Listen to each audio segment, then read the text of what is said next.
Queridos, como já foi dito aqui nessa noite, a gente está numa semana, num mês, falando sobre a renovação da mente e o que isso produz na nossa vida, que é uma transformação inevitável. E antes de eu entrar no tema dessa noite, eu queria enfatizar com vocês a importância que a nossa mentalidade tem na nossa vida. O impacto, a decisão, a influência, o resultado que a sua mente produz na sua vida. Porque tudo começa na mente. Você pensa, você sente, você faz. Você planeja, traça um objetivo e vai atrás dele. Você imagina, você idealiza, você sente, você faz. As suas atitudes, o seu comportamento, a sua forma de viver, a sua forma de falar, é proveniente da sua mente. Quem está falando isso é a Carol? Não. Provérbios vai dizer que, eu até anotei a referência aqui, Provérbios 4:23 vai falar assim: de tudo que você tem que guardar, guarda o teu coração, porque dele procede. Ele é a fonte da vida. Coração aqui não é o órgão que bombeia o sangue. Quando a Bíblia fala do seu coração, um coração pensante, um coração que toma decisão, um coração que planeja, está falando do seu cérebro, da sua mente. Na época que foi escrito, ainda não entendia-se que era do cérebro que provinha todas essas coisas. Hoje a gente já tem esse entendimento. O homem já conseguiu descobrir o que Deus já sabia. O seu coração é a fonte da vida. O que isso quer dizer? Que na sua mente produz o resultado da sua vida. A Joyce Meyer era uma ministra americana e ela dedicou a vida dela a estudar a mente e o impacto da mente na nossa vida. E ela escreve num dos best-sellers dela, eu até trouxe aqui para ler para vocês: nossas ações são resultado direto de nossos pensamentos. Se tivermos uma mente negativa, teremos uma vida negativa. Se por outro lado, renovarmos nossa mente de acordo com a palavra de Deus, provaremos em nossa experiência o que está escrito em Romanos 12:2. A boa, agradável e perfeita vontade de Deus. Ou seja, a minha mente determina a minha vida, as minhas escolhas, as minhas decisões. A minha mentalidade determina o meu posicionamento. E aí é interessante porque a palavra vai dizer que Cristo é o cabeça da igreja e a igreja é o corpo. Isso quer dizer que é Cristo quem governa, é Cristo quem direciona o corpo, porque é o seu cérebro que vai determinar para onde você vai, o que você vai fazer. É o seu cérebro até que vai dizer que você está sentindo dor, não está sentindo dor, está sentindo fome, não está sentindo fome. É a tua cabeça que governa, por isso que Cristo é o cabeça. Então, se eu tenho esse entendimento, eu preciso alinhar a minha mentalidade à verdade. Sabe por quê? Porque a medicina vai dizer, Paulo, que o seu cérebro ele não consegue distinguir entre verdade e mentira. Não tem capacidade, a não ser que ele conheça a verdade. A medicina descobriu isso agora. Mas sabe o que a palavra de Deus diz? Conhecereis a verdade e a verdade vos libertará.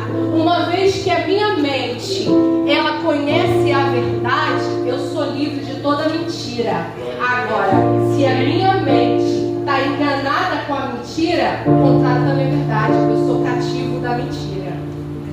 Então, meu querido, eu preciso ter entendimento de que a minha mente é que manda no meu comportamento, nas minhas atitudes, nas minhas escolhas. E eu preciso ter o entendimento que eu preciso ter a mentalidade correta. Porque não adianta ter uma mente cheia de entendimento se esse entendimento todo for uma mentira. Porque a minha vida vai se desgovernar e vai ladeira abaixo. Eu vou viver cativo achando que estou desfrutando a vida de acordo com a minha vontade. E na verdade sou cativa. Eu estou presa. Estou sendo enganada com as mentiras que eu permiti construir em minha mente. Então isso eu quero que seja o primeiro ponto aqui para você entender. A sua mente decide o seu comportamento. O que acontece aqui decide o que você externa aqui fora. Então eu preciso alinhar minha mente com a palavra. Tendo dito isso,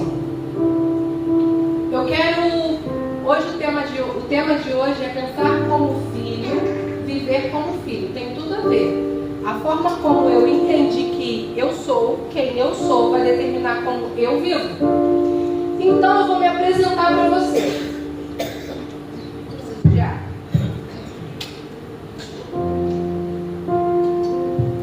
Você precisa responder 3 perguntas. Quem você é? Quem é Deus? E o que Ele pode fazer? Se eu for me apresentar para você, eu vou falar que eu me chamo Carolina Neves. Eu tenho 34 anos, então eu sou uma mulher adulta.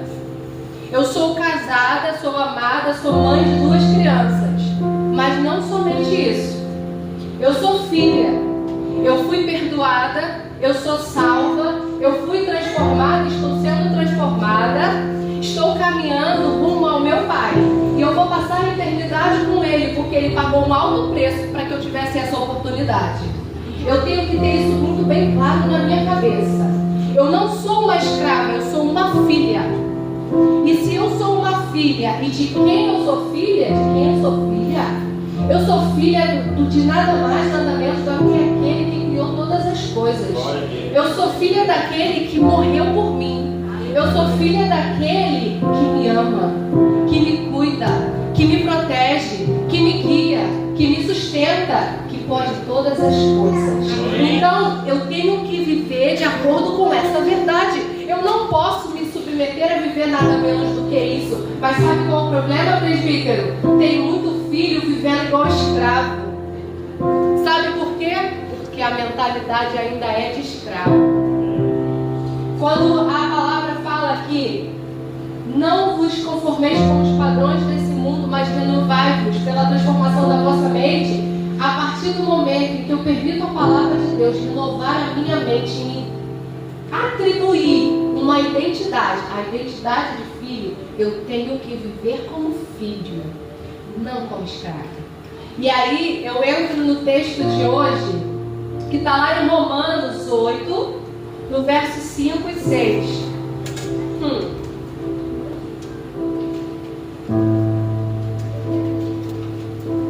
Tudo isso que eu falei foi para que você entendesse que a sua mentalidade é muito importante e você precisa ter uma mentalidade alinhada com o reino. E a palavra vai dizer que nós somos filhos e você precisa entender o que isso significa. Romanos 8, o verso 5 em diante, vai falar assim: porque os que são segundo a carne inclinam-se para as coisas da carne, mas os que são segundo o Espírito para as coisas do Espírito. Porque a inclinação da carne é morta, mas a inclinação do Espírito é vida e paz. Porquanto a inclinação da carne é inimizade contra Deus, pois não é sujeita à lei de Deus, nem em verdade pode ser. E aí você pula para o 14, que vai dizer assim: porque todos os que são guiados pelo Espírito de Deus, esses são filhos de Deus. Porque não recebeste o espírito de escravidão, você não é escravo, para outra vez estares em temor, mas recebeste o espírito de adoção de filho, pelo qual clamamos: Abba, Pai, Papai, Paizinho. O mesmo Espírito testifica com o nosso Espírito que somos filhos de Deus. E se nós somos filhos de Deus, que de fato somos, logo herdeiros também, herdeiros de Deus e co-herdeiros de Cristo. E se é certo que com Ele padecemos, para que também com Ele sejamos glorificados. Queridos, a palavra está dizendo que eu sou filho. E os filhos andam de acordo com o Espírito que neles habita. Quem é filho aqui de Deus? Você fala que você é filho de Deus, mas você entende como que isso aconteceu? Em que momento que você se tornou um filho de Deus? Ou será que você realmente é um filho de Deus? Como que a gente se torna um filho de Deus? Com certeza a turma do discipulado sabe responder isso, porque a gente está estudando isso já há alguns dias. Joshua, como que a gente se torna filho de Deus? Quando aceitamos Cristo Jesus como nosso único e suficiente Salvador, acreditando que Ele é o unigênito de Deus. Assim, há uma troca de mentalidade. Assim, temos a mentalidade de inimigo antes, quando não aceitamos, e depois que aceitamos, Olha que coisa linda.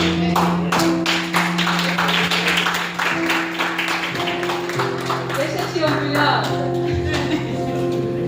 gente, entenda uma coisa. Lá em João 3, Jesus está conversando com Nicodemos. E ele fala para Nicodemos assim: ninguém verá o reino de Deus se não nascer de novo.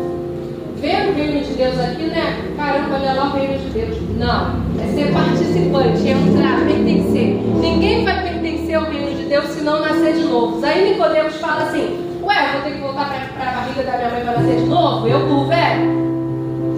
Não, querido. Cristo estava falando de algo que acontece sobrenaturalmente, algo que acontece espiritualmente. É necessário nascer de novo.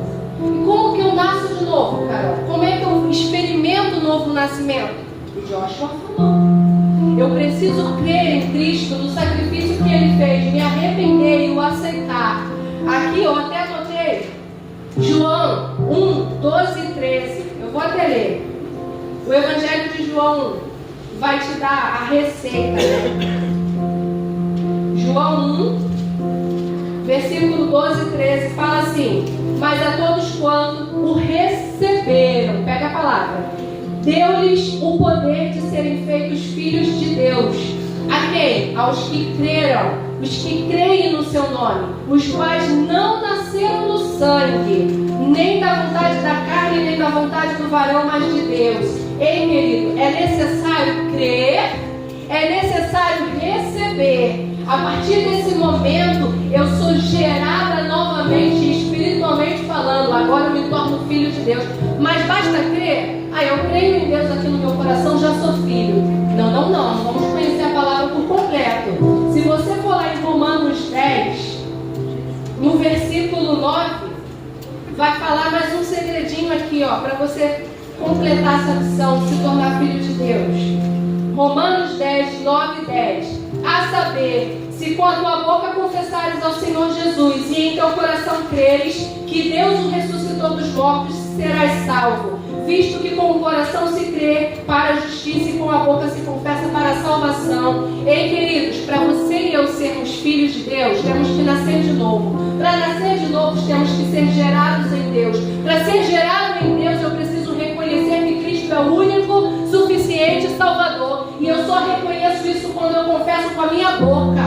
Por que a igreja chama uma pessoa que nunca confessou Jesus como Salvador para vir aqui na frente? Vou te dar um exemplo secular muito fácil de entender. Para quem é casado, todo mundo aqui já presenciou uma cerimônia de casamento ou foi a um cartório ver um casamento. Quando a gente vai oficializar um casamento, a gente vai diante do altar, diante de uma autoridade, na presença de testemunhas, e a gente confessa com a nossa boca: a partir desse momento eu pertenço a essa pessoa e essa pessoa me pertence. Então, por que quando você vai assumir o maior compromisso da sua vida, você não vai vir aqui na frente de uma autoridade, na presença de testemunhas, e confessar com a sua boca? Então, eu e você nos tornamos filhos quando nascemos de novo. E nascemos de novo quando reconhecemos quem é Cristo, nos arrependemos e o confessamos como nosso Salvador. Até aqui vocês conseguem entender? Então, os que são nascidos do Espírito inclinam-se para as coisas do Espírito. Nascer do Espírito é todo aquele que nasceu de novo. Eu e você. Você já entendeu que você é filho. Se você já confessou Cristo como seu Salvador, reconhece que Ele é o seu Salvador, você é filho. Você se enquadra nisso. Se você ainda não fez isso, você tem a oportunidade de fazer. Mas entenda, só é filho quem passa por esse processo. Sabe por quê? Porque no dia que eu reconheço Cristo como meu Salvador, eu recebo, como eu costumo dizer no discipulado, um pack chamado salvação. Nesse pack, nessa bolsinha, nessa caixinha, você vai receber um novo nascimento.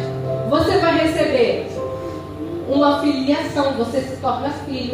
Você vai receber uma justificação, que é nada mais é o direito o benefício de ter sua dívida paga diante de Deus, que foi o que Jesus Cristo fez na cruz. E você vai receber o Espírito Santo para habitar em você e começar em você um processo chamado santificação. Esse processo vai te fazer viver inclinado para as coisas do Espírito. Ou seja, você é filho e vive como filho. Você não pode viver como escravo. Os que são segundo o Espírito, como nós lemos aqui em Romanos 8:5, são aqueles que nasceram de novo e vivem da maneira de Deus. Não dá para você viver da sua maneira e dizer que você é filho. Porque se você está vivendo da sua maneira, a sua maneira é a inclinação da carne. Porque apesar de você ter recebido uma nova natureza, a carne ainda habita em você. E toda vez que você faz diferente da maneira de Deus, você está fazendo da maneira da carne. E se sois filho, você vai agir, viver, se comportar, falar, pensar de acordo com a identidade que agora você tem, que é filho. Ai, Carol, tá tão difícil. É difícil mesmo. Mas isso promove transformação. A partir do momento em que você é confrontado com a palavra, com a verdade, isso promove transformação na sua vida. Não é confortável mesmo não, mas vai fazer crescer, vai fazer amadurecer. E aí, querido, a minha maneira de viver tem que refletir a identidade que eu tenho. Eu vou fazer o tempo está corrido, mas eu vou fazer uma coisa aqui que vocês vão entender. Deixa eu perguntar, quem aqui tem um time, torce para um time de futebol? Quem torce, gente? Os homens pelo menos, né? As mulheres são a minoria, mas os homens... Agora, quem aqui torce de verdade? Sabe aquele time do coração? Que não fala do meu time, não. Eu conheço o hino, eu tenho a camisa. Não fala do meu time, não é isso? Aí eu vou perguntar pra você, eu torço pra um time. Qual é o meu time? Olha pra mim, você sabe qual é o meu time? Larissa, aí na minha bolsa, pega a minha camisa, faz favor. Daqui. Vou facilitar pra você. Se você olhar pra mim, olha só, sem manifestações. Se eu facilitar pra você.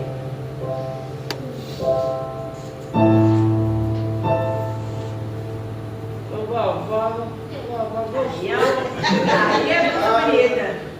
Qual é o meu time, igreja? Flamengo, não é? Não é a camisa que determina que eu sou flamenguista, não. Eu decidi isso. No dia que eu pensei assim, qual é o melhor time? Cruzeiro! Não, maior! No dia que eu tive esse entendimento, eu decidi ser flamenguista. Eu comprei uma camisa porque eu sou flamenguista. A camisa não me transformou em flamenguista. Eu sou flamenguista e comprei a camisa. Sabe o que eu quero dizer? A consciência da identidade que eu tenho, ser flamenguista, tem que externar do lado de fora. Porque eu sei que eu sou flamenguista, eu tenho a camisa, eu canto hino. Se eu falar, pastor, o senhor é o quê? Pastor é cruzeirense. Se eu falar pro pastor, canta o hino do Atlético Mineiro. Ai! Desconfortável, né, pastor? Não, ele não vai fazer isso. Se eu falar pro presbítero, qual é o seu time? Cruzeiro também. Vai, esses mineiros. Você é cruzeirense. Se você for ao estádio assistir um jogo do Cruzeiro contra o Atlético Mineiro, qual arquibancada você vai sentar? Na do Cruzeiro. Certo? Então a identidade de flamenguista vai dizer como eu me visto, aonde eu sento, o que eu canto, o que eu não canto. E se você falar mal do Flamengo, eu vou me posicionar e vou defender. Porque o Flamengo é o melhor, porque o Flamengo é o maior. Sabe por quê? Porque eu já entendi que eu sou flamenguista, eu tenho uma identidade. E eu não estou aqui falando de time, querido. Eu estou falando que a identidade de filho tem que refletir do lado de fora. Aí sabe o que acontece? Eu, como flamenguista, não aceito cantar o hino do Vasco. Mas eu, como filho, estou falando qualquer coisa. Eu me submeto, eu negocio fazer qualquer coisa. Eu, como flamenguista, visto um manto, porque isso aqui não é uma blusa, é um manto. Mas eu, como filha de Deus, não, nada a ver, que isso, deixa de ser Caxias. O pessoal da antiga fala isso, tá, Paulo? Você de sua geração não fala, não. Deixa de ser Caxias, deixa de ser quadrado. Não, é do meu jeito. Não, mas para torcer pro Flamengo não é do meu jeito. Para torcer pelo Flamengo é do padrão do flamenguista. Agora, para ser filho de Deus é do meu jeito, do jeito de Deus não. Eu negocio, eu abro mão. Querido, se eu tenho mentalidade de filho, eu vivo como filho. Eu não estou aqui condenando quem torce, quem não torce. Se você está se escandalizando por eu estar com uma camisa do Flamengo aqui no altar, deixa de ser religioso. A Bíblia não condena praticar esporte, torcer, nada disso. A maioria dos esportes foram criados pelos cristãos, você sabia disso? Inclusive o futebol, o basquete, o vôlei, pelos metodistas, pelos presbiterianos. Interessante, né? Só um detalhe.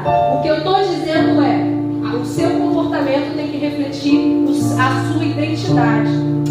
Você é filho. E aí quando eu penso de filho, eu penso no filho pródigo. E eu vou tentar ser bem breve. Presta atenção. Quando a gente fala de filho pródigo, na maioria das vezes a gente pensa que está falando para alguém que se afastou, né, se desviou da igreja, está distante da comunhão com o Pai. Mas infelizmente, existem muitos filhos pródigos dentro da igreja.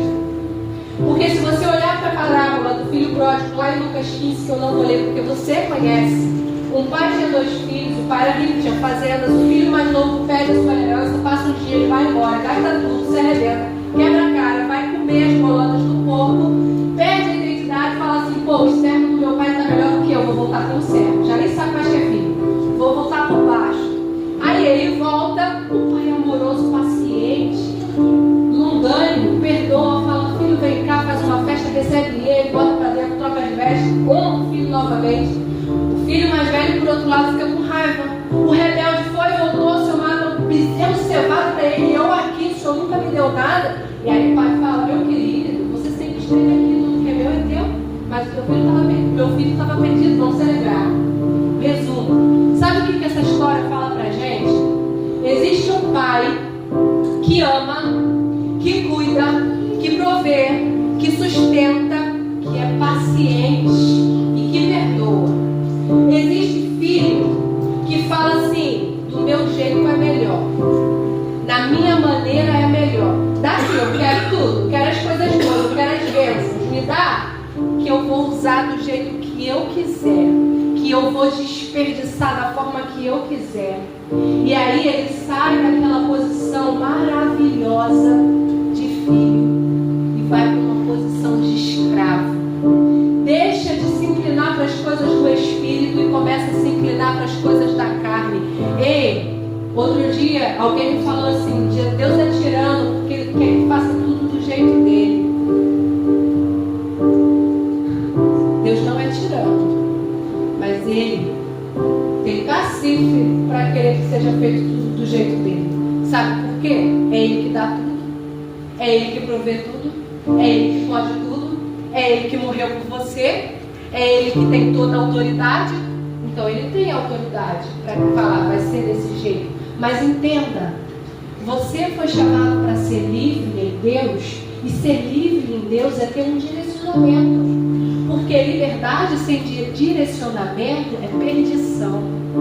Se você pegar um brutamonte de um navio, daqueles que carrega container, um brutão, um monstrão, poderosão, se você ligar a ele, botar ele para ir embora, o que vai acontecer? Sem um capitão, ele vai bater, vai se estrepar, vai arrebentar a ilha, vai bater no cais. Não é assim? Então, querido, isso não é uma liberdade, isso é ruína. Você achar que do seu jeito é liberdade, você está se colocando numa condição de escravo das suas concupiscências e não está nem percebendo.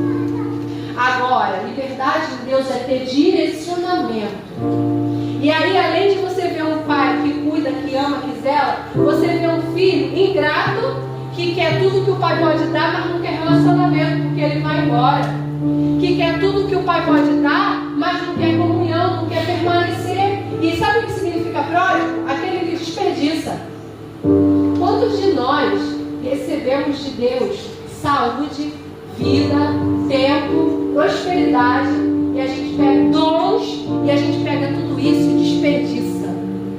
Não precisa estar lá na rua não, às vezes você vem bater cartão, mas você está desperdiçando a fazenda do pai. desperdiçando o tempo de vida que Ele te deu, desperdiçando os talentos que Ele te deu, desperdiçando a comunhão que Ele tem para você. Eu já vivi muito assim, e ainda hoje ainda desperdiço. Que vergonha! Eu tenho que ser um filho que sabe aproveitar da presença do Pai, que sabe dar valor à presença e à comunhão do Pai, porque o que a gente leu aqui é que o Espírito que está em nós clama: Abba, Pai, Paizinho, intimidade, comunhão. Em contrapartida, o filho mais velho. O filho mais velho não foi embora, o filho mais velho ficou. O filho mais velho trabalhava, porque quando ele chegou, ele estava vindo do campo. O que se fazia no campo? Cuidava do rebanho.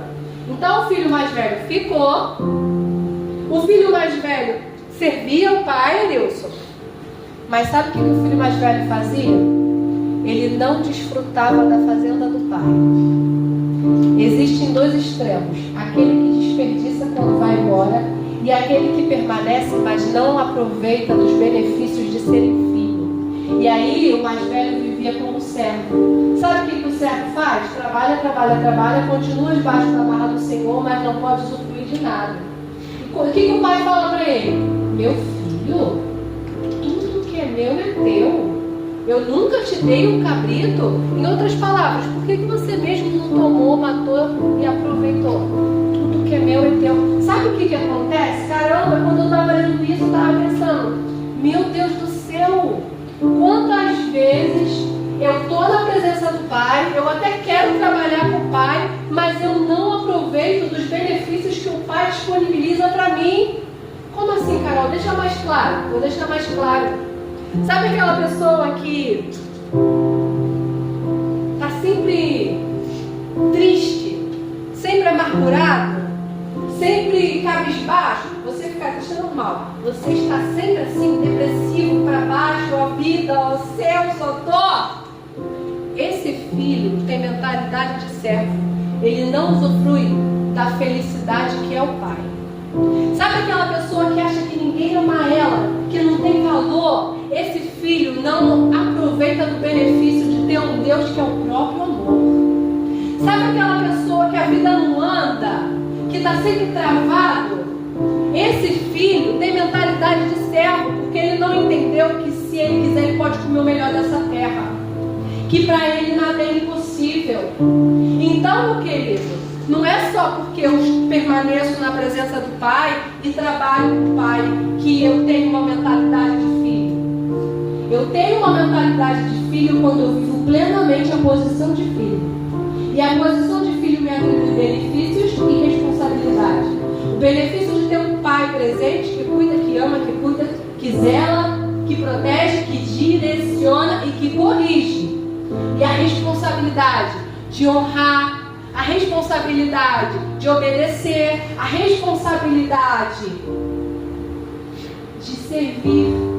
Mas eu também preciso aprender a experimentar daquilo que o Pai disponibiliza para mim, porque tudo que é dele é meu.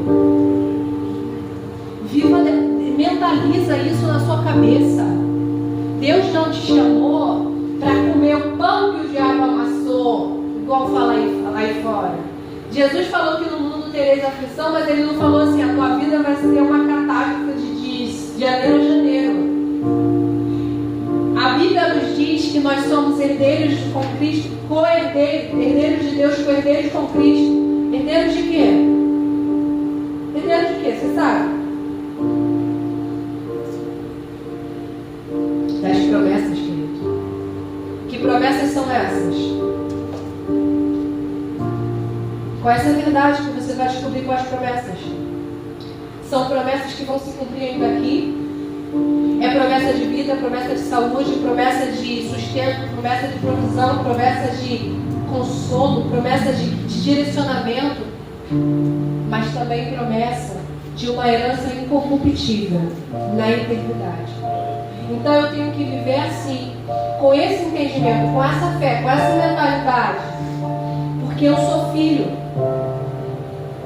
Se eu sou filho, eu preciso ter acesso a um relacionamento, ter acesso à provisão, Eu não posso, mas sabe o que acontece? Eu me posiciono para tanta coisa que é pequena, banal e vai passar.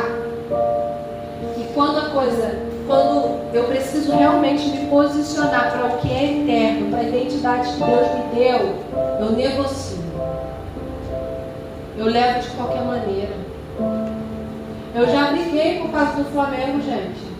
Aqui em Portugal, com um cliente do café que tentou nos espiziar e eu fiquei brava.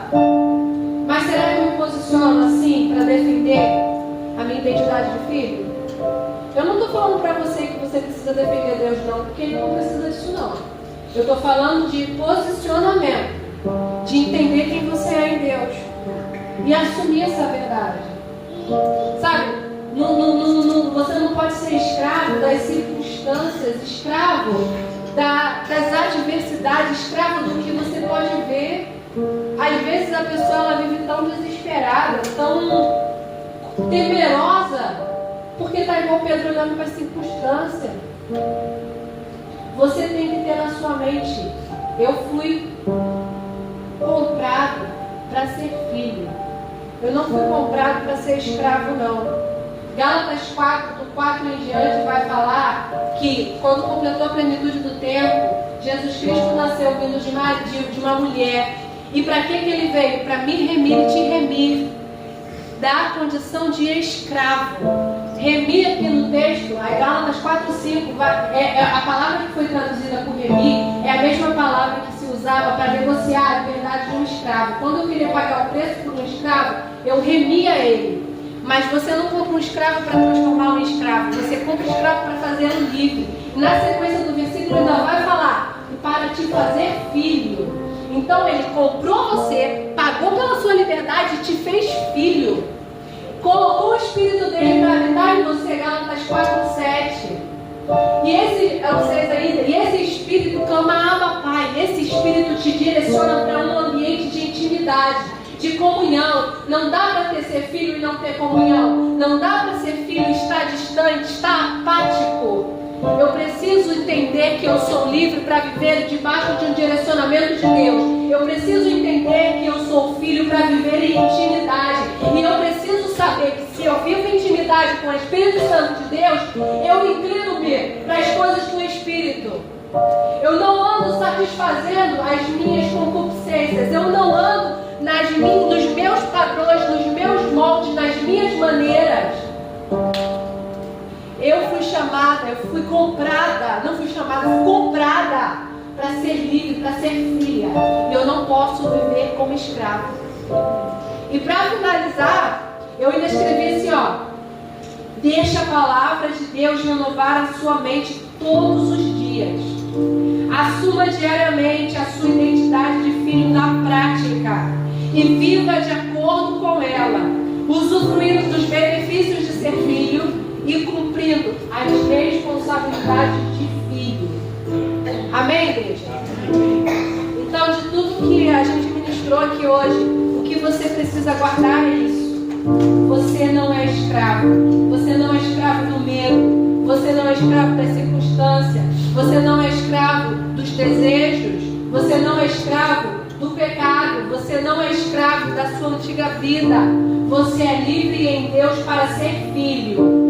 Aproveite essa posição que Ele te deu e que a sua vida, a sua prática, a sua conduta, as suas escolhas, a sua forma de agir, de pensar, reflita quem você é. Você é filho. O filho não é escravo. O filho, ele assume uma posição de cuidado, uma posição que aproveita, experimenta da vontade do Pai, experimenta da boa, perfeita e agradável vontade do Pai, experimenta da provisão do Pai, do amor do Pai, da felicidade do Pai, do direcionamento do Pai, aproveita da disciplina do Pai. Viva dessa forma, não se permita viver menos do que isso.